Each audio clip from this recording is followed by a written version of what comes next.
Hi there. In the last video we looked at the fragmentation of society along religious lines.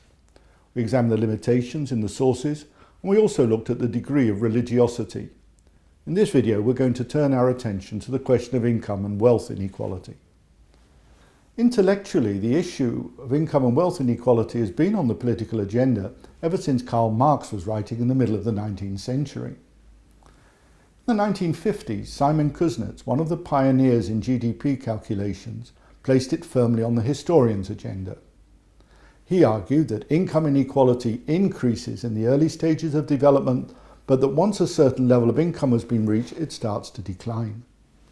Now, in the 1950s, we didn't know much about levels of income in earlier periods, let alone its distribution. So economic historians started work on reconstructing national accounts. And what we found seemed to confirm Kuznets' income inequality beliefs. It increases until the eve of the First World War, or the 1920s in the United States, but then the trend was reversed. Now, I haven't traced exactly when income inequality made the transition from academic and policy-making circles to the general public, but nothing prepared me for the public reception of an almost 700-page book published in English in March 2014. In the United States, it spent several weeks at the top of the US non-fiction bestsellers list. Thomas Piketty's book, Capital in the 21st Century, says nothing that was not known before. Nor is it true that before Piketty arrived on the scene, and I quote him, "No one has ever systematically pursued Kuznets' work, no doubt in part because historical and statistical study of tax records falls into a sort of no man's land, too historical for economists and too economistic for historians." You can look it up on page 17. Well, Monsieur Piketty, when I took up my chair at the Free University Amsterdam in 1980, my colleague Jan de Mere was already publishing his results on wealth distribution in 17th and 18th century Holland, based on tax records and on wills. I'm glad to get that off my chest. I hate this kind of pretentious academic arrogance. So let's get back to Capital in the 21st Century. Quite clearly struck a chord in a public ready to hear its message.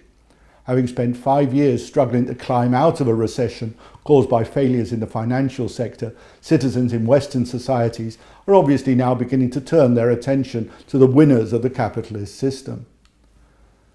Now, before we look at income and wealth inequality, we have to ask ourselves, how do we measure it? Now, when data is particularly fragile and one doesn't have a full range of data across a whole population, you can work with the top or the bottom segments. Sometimes this might be called quintiles when the population is divided into 5 equal parts, or deciles when it's divided into 10. So this could lead to statements like, in 1910 the United States top decile received 40% of the total national income, to cite Piketty.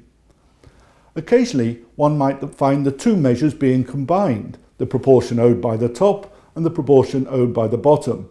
In this case, we have what is called a quintile or decile income ratio, depending on the size of the segment chosen. A far more sophisticated measure of inequality is what is known as a Gini index. It juxtaposes the cumulative percentage of total incomes earned or wealth held by the population and the cumulative percentages of people earning that income or holding that wealth. The horizontal axis measures the cumulative percentage of people from the lowest to the highest incomes. The vertical axis measures a cumulative percentage of income and wealth held, with 100 at the apex and 0 at the other. Now, if one plots a line at 45 degrees, one obtains a line of complete equality. Anything less than complete equality produces a curve below the equality line, and this is known as the Lorentz curve. Now, the Gini index is obtained by dividing the total area above the Lorentz curve, area A, by the total area altogether, A plus B, and the result will be within a range of 0 and 1. The closer the distribution is to equality, the closer the index will be at 0. Now, before we examine Thomas Piketty's argument, what is it that he measures? Well, for incomes, he takes what we call primary incomes. These are incomes before taxes, and they also exclude state-funded payments like unemployment pay, disability payments and state-funded pensions. Now, these are all transfers that favour the lower income groups.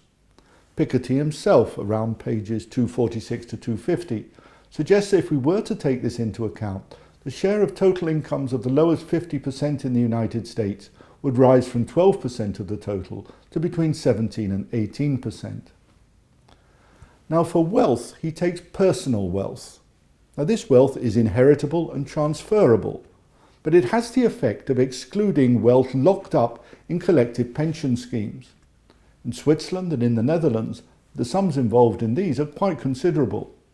But then, neither of these countries are included in Piketty's analysis. So differences in tax regimes, social security and payments, and pensions regimes will all affect comparisons between countries and differences over time, particularly between the start of the 20th century and the start of the 21st century.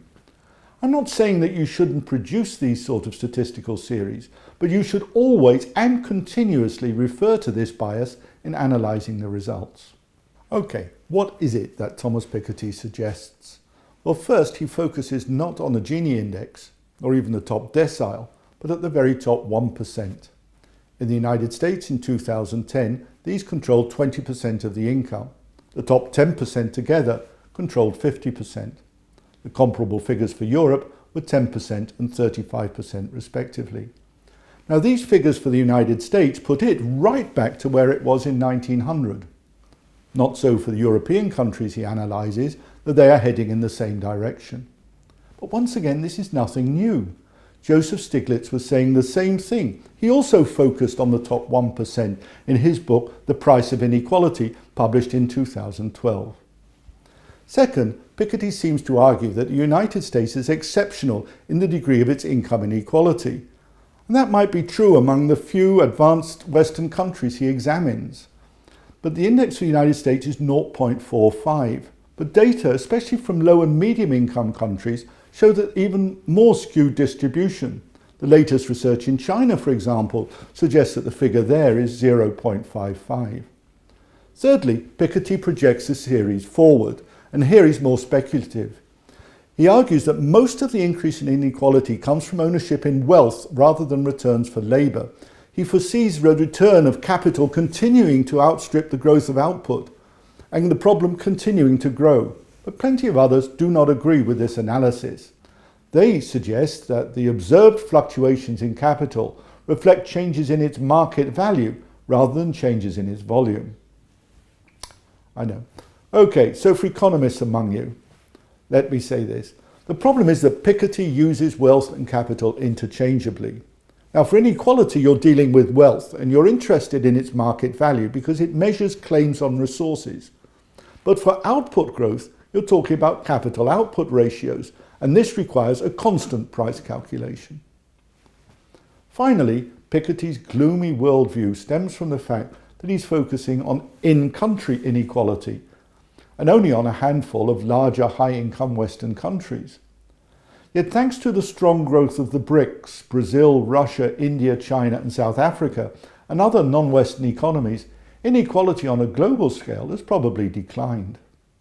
So let's sum up now. In this video we confronted the question of income and wealth inequality. We saw how it could be measured. And because it made such an impact, we've tended to focus exclusively on the published book by Thomas Piketty. In the next video, we'll look at the possible impact of being highly divided or highly diverse in a society.